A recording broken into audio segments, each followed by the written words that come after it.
تیل اور گندم دونوں چیزیں لینے کے لیے کچھ ابتدائی بات چیت کی ہے. اس وقت انہوں نے کہا کہ جب میں تھا تب مجھے ہٹایا اور اس کے بعد یہ ڈر گئے. یہ ان کا بنیادی موقف تھا کیونکہ ان کے آقا اس وقت امریکہ آقا تھا. اب چونکہ امریکہ کے خان صاحب کے ساتھ تعلقات بہتر ہو چکے ہیں, اب انہوں نے امریکہ کا اس طریقے سے ذکر نہیں کیا. ان کا یہ کہنا تھا,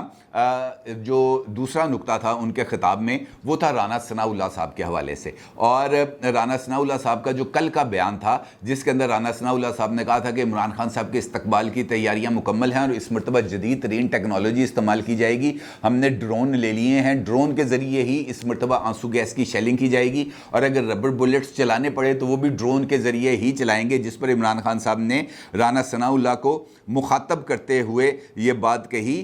کہ رانا ثناء اللہ, میرا وعدہ ہے تم جو ہے نا وہ چھپ نہیں سکو گے, تمہارا جو حال ہے میں بہت برا کرنے والا ہوں. مجھے پتہ چلا ہے کہ تم نے دھمکی دی ہے, لیکن یاد رکھنا اس مرتبہ ہماری جو تیاری ہے وہ مختلف ہوگی. 25 مئی کو جب ہم نے لانگ مارچ کیا تھا اس وقت ہماری تیاری نہیں تھی, تم نے ظلم کیا تھا, تم نے یہ جو آنسو گیس کی شیلنگ کی تھی, تم نے لوگوں کو مارا پیٹا تھا, لوگوں کے گھروں میں گھسے تھے. اس مرتبہ ایسا کچھ نہیں ہوگا کیونکہ ہم بھرپور تیاری کے ساتھ آئیں گے. ساتھ انہوں نے بلاول صاحب کو ایک مرتبہ پھر جو ہے وہ ان کے بارے میں کچھ جو الفاظ تھے وہ استعمال کیے ہیں. ان کا یہ کہنا تھا کہ کانپے ٹانگنے والی بلاول بھی تم بھی سن لو کہ اس مرتبہ ہم مکمل تیاری کے ساتھ آئیں گے, کیونکہ جب تم آئے تھے تب ہم نے تمہارے خلاف کسی قسم کی کوئی کارروائی نہیں کی تھی. جو امپورٹنٹ چیز ہے ان کے خطاب کے اندر جس کے بارے میں نے آپ سے کہا ہے کہ انہوں نے لانگ مارچ کو کھو کھاتے ڈال دیا ہے, اس کے بارے میں ان کا یہ کہنا تھا کہ میں ہفتے والے دن رحیم یار خان میں جلسہ کرنے جا رہا ہوں, اور یہ جو پورے ملک کے اندر جو لوگ ہیں وہ نکلیں گے, میرا جلسہ بڑی سکرینوں پر دیکھیں گے. اور انہوں نے اسلام آباد چیپٹر کو مخاطب کرتے ہوئے کہا کہ میں یہ دیکھوں گا, رحیم یار خان سے میں مانیٹر کروں گا کہ آپ لوگوں نے لوگوں کو کتنی بڑی تعداد میں باہر نکالا ہے, کیونکہ یہ آپ نے اس کو تیار کرنا ہے, کیونکہ آپ جتنی بڑی تعداد میں لوگوں کو نکالیں گے اس کے بعد ہی میں فیصلہ کروں گا کہ میں نے کس دن کال دینی ہے.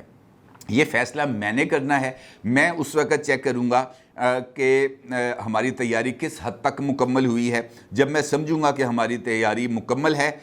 تب میں لانگ مارچ کا اعلان کروں گا. یعنی یہ جو لانگ مارچ ہے, عمران خان صاحب نے اس لانگ مارچ کو ٹرک کی بتی کے پیچھے لگا دیا ہے, اور ساتھ اپنے یوتھیوں کو بھی ٹرک کی بتی کے پیچھے لگایا ہوا تھا انہوں نے کہ میں لانگ مارچ کروں گا. وہ لانگ مارچ ابھی مجھے کھو کھاتے ہوئے جاتے ہوئے نظر آ رہا ہے, کیونکہ ان کی تیاری ہی مکمل نہیں ہو رہی ہے. مجھے یہ سمجھ نہیں لگ رہی کہ انہوں نے تیاری کس چیز کی کرنی ہے. انہوں نے کوئی تیل نکالنا ہے یا فرہاد کی طرح کوئی دودھ کی نہر نکالنی ہے, کچھ سمجھ نہیں آ رہی کہ انہوں نے اس بارے میں کون سا حتمی فیصلہ کرنا ہے. لیکن بار بار وہ جب ایک چیز کا تکرار کے ساتھ ذکر کرتے ہیں تو پھر اس کے اعلان کے بارے میں ان کو حوصلہ کرنا چاہیے, لیکن وہ ابھی تک اس معاملے میں ذہن کے اندر ہی کچھ چیزیں رکھ کے بیٹھے ہوئے ہیں. اور میرا یہ ماننا ہے کہ یہ جو اجلاس ہوا ہے KPK ہاؤس میں, وہاں پر بنیادی طور پر اسی بارے میں جو ہے غور و فکر کیا گیا ہے. کیونکہ میں نے کل کے ایک ویلاگ کے اندر آپ کو ایوان صدر میں ہونے والی ایک ملاقات کے حوالے سے بتایا تھا, وہاں پر بند گلی کا ذکر ہوا تھا, اور بند گلی کے حوالے سے اعجاز الحق صاحب نے یہ پیغام پہنچایا تھا عارف علوی صاحب کو کہ عمران خان صاحب کو سمجھاؤ کہ وہ حالات کو بند گلی کی طرف نہ لے کے جائیں, کیونکہ اگر بند گلی کے اندر سیاست چلی گئی تو پھر اس کے بعد میرے عزیز ہم وطنوں کا آپشن ہی رہ جاتا ہے باقی. یعنی انہوں نے مارشل لاء کی بٹوین دی لائنز دھمکی جو ہے وہ عارف علوی صاحب کو پہنچائی ہے. اور میرا خیال ہے کہ خیبر پختونخوا ہاؤس میں ہونے والے اجلاس میں اعجاز الحق صاحب کی جو ملاقات ہوئی ہے عارف علوی صاحب کے ساتھ, اس ملاقات کے اندر یہ جو جوابی پیغام آیا ہے اس پیغام کے اوپر غور کیا گیا ہے. کیونکہ عمران خان صاحب نے کل جو ان کا اسلام آباد ہائی کورٹ میں پیشی تھی, وہاں پر انہوں نے صحافیوں کے جو بے شمار سوالات تھے اس کا انہوں نے کوئی خاطر خواہ جواب نہیں دیا. البتہ ان کا یہ ضرور کہنا تھا کہ میں سارے مافیا کے ساتھ لڑوں گا, لیکن میں عدلیہ کے ساتھ میں لڑائی نہیں لڑوں گا. لیکن ٹھیک جب وہ یہ بات کر رہے تھے اس سے کچھ دیر پہلے فواد چودھری صاحب ایک ٹی وی چینل پہ بیٹھ کر یہ بات کر رہے تھے کہ اب ہمیں اداروں کی حدود کا اثر نو تعین کرنا پڑے گا, کیونکہ پاکستان کی فوج اور پاکستان کی عدلیہ آئین کے اندر جو دائرہ کار ان کے لیے متعین کیا گیا تھا, یہ دونوں اس سے بہت آگے چلے گئے ہیں. لہٰذا ان کو واپس لانے کے لیے ہمیں ایک گرینڈ ڈائیلاگ کرنا پڑے گا. ہمیں تمام سٹیک ہولڈرز کو بٹھا کر بات کرنی پڑے گی کہ جناب آپ بتائیں کہ آپ کی حد کتنی ہے. اور جس وقت عمران خان صاحب وہاں پر گئے اور وہاں پر یہ تاثر جو دیا کہ جناب میں معافی مانگ رہا ہوں, اس تاثر کی نفی جو ہے وہ ہوتے ہوئے نظر آ رہی ہے, کیونکہ اسلام آباد ہائی کورٹ کا جو شارٹ آرڈر آیا ہے سامنے, اس شارٹ آرڈر کے میں اس بات کا اندازہ ہوتا ہے اس آرڈر کو پڑھ کے کہ عمران خان صاحب نے معافی نہیں مانگی بلکہ انہوں نے معافی مانگنے کا ارادہ ظاہر کیا ہے, اور اس ارادے کو اسلام آباد ہائی کورٹ نے بہت زیادہ ویلکم کیا ہے اور انہوں نے اس کو پسند کیا ہے کہ جناب آپ نے یہ ارادہ ظاہر کیا ہے کہ میں معافی مانگ رہا ہوں. اور اس ارادے کے اوپر ہائی کورٹ نے جو فرد جرم ہے اس کو مؤخر کر دیا ہے اور 3 اکتوبر کو اب اس مقدمے کی سماعت ہوگی. اور اسی حوالے سے حامد خان صاحب جو عمران خان صاحب کے وکیل ہیں, انہوں نے مطیع اللہ جان صاحب کے ساتھ گفتگو کرتے ہوئے بھی اسی بات کا اظہار کیا کہ کیڑی معافی, ہم عمران خان صاحب نے کوئی معافی نہیں مانگی. اور اگر عمران خان صاحب کے وکیل یہ بات کہہ رہے ہیں مطیع اللہ جان صاحب کے ساتھ گفتگو کرتے ہوئے کہ جناب عمران خان صاحب نے کوئی معافی نہیں مانگی اور زیبا چودھری صاحبہ کے گھر جا کر معافی مانگنے کا تو سوال ہی پیدا نہیں ہوتا, تو پھر سوال یہ پیدا ہوتا ہے کہ جناب یہ جو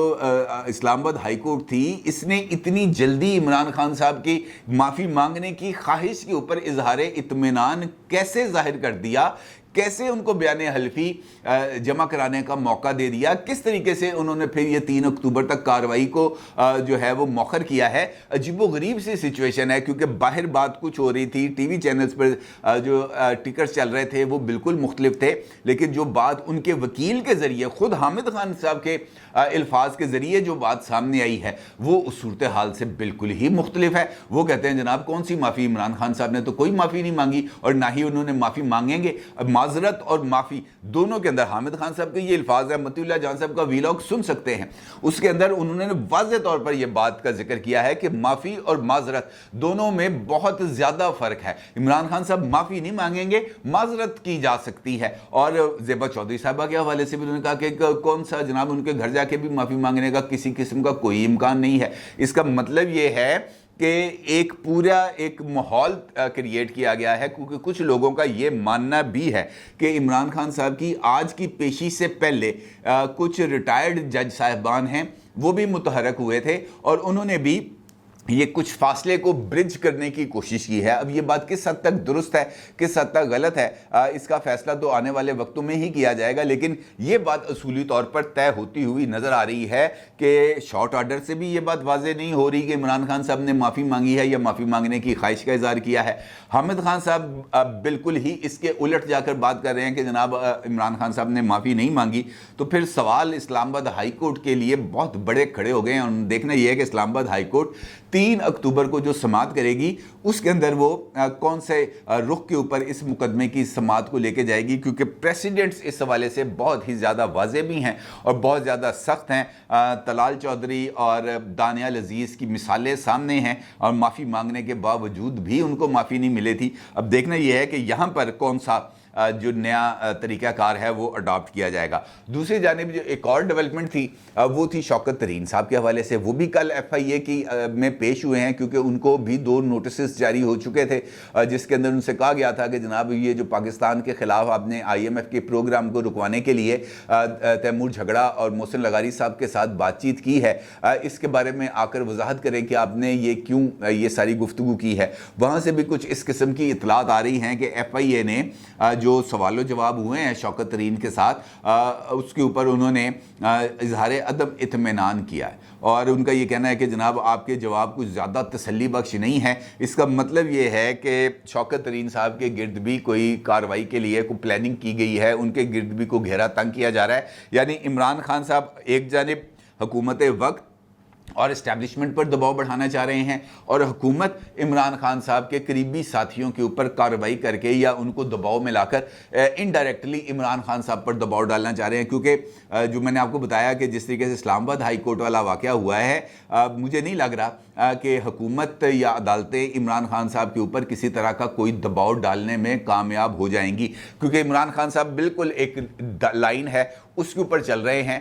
وہ ایک قدم آگے، وہ کہتے ہیں نا one step forward two step back, اسی طریقے کی فلسفے پر عمل کر رہے ہیں، اندر کچھ اور بات ہوتی ہے، باہر آ کے کچھ اور بات کرتے ہیں، ایک کنفیوژن ہے جو انہوں نے مکمل طور پر کریٹ کی ہوئی ہے، چاہے وہ عدالتی معاملات ہوں، چاہے وہ سیاسی معاملات ہوں، وہ کسی بھی جگہ پر اپنے گیم پلان کو اوپن نہیں کر رہے، کیونکہ اگر ایسا ہوتا تو پھر فواد چودھری صاحب کو یہ ساری باتیں کہنے کی ضرورت نہ پڑتی کہ جناب عدلیہ اور اسٹیبلشمنٹ دونوں ہی اپنے دائرے سے بہت آگے نکل چکے ہیں۔ اس کا مطلب یہ ہے کہ ابھی بھی عمران خان صاحب کے بیگ کے اندر کچھ آپشنز موجود ہیں جن کو وہ بروئے کار لانا چاہتے ہیں، اور خیبر پختونخوا ہاؤس میں ہونے والا اجلاس بھی اسی طرف ایک اشارہ کر رہا ہے، اور دیکھنا یہ ہے کہ اب جو عمران خان صاحب ہفتے والے دن کون سا کبوتر نکالیں گے اپنی ٹوپی سے، کیونکہ اب تو یہی کرتب رہ گئے، باقی یہی شعبدہ بازی ہے جو سیاست میں جاری ہے، اور یہی شعبدہ بازی سیاست میں ابھی کچھ عرصہ مزید جاری رہے گی۔ اپنی رائے کا ضرور اظہار کیجیے گا۔ آپ کا بہت شکریہ۔ اللہ حافظ۔